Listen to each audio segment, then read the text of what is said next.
Hey, what's going on, everybody? Thanks for joining us once again. It's Ethan here with Brickhouse Vintage. So today we are going to be doing a makeover on this little cupboard. We picked this up for about $12 at an auction, and we're going to turn it into something really awesome. So if you want to see how it turns out, make sure you stick around.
guys, short intermission. Ethan was painting this guy behind me with the paint sprayer, and it's been a while since we've sprayed Fusion. I know it can be done, but we were having a little bit of issues with it, and we only had 1 jar of eucalyptus paint, and it was using too much of it to spray it, so I was afraid that we were going to run out of paint, and we don't have time to run and get more right now. So I'm just taking the paint that we have left in here, and I'm going to put the second coat on this cabinet with a brush. So just a little explanation of why we're swapping from spraying to brushing.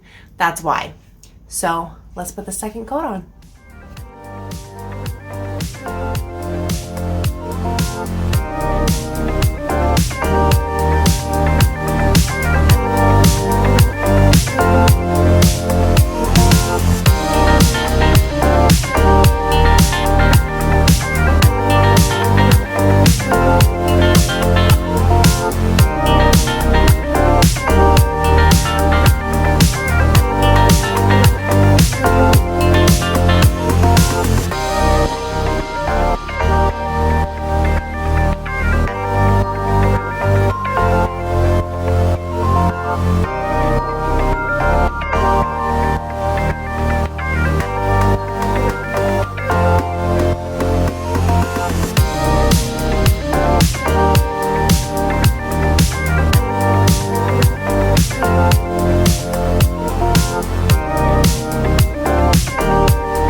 So that is it, everybody. We took this thing from a homemade plywood piece into something that's a little bit MCM, a little bit boho, but I think it turned out beautifully.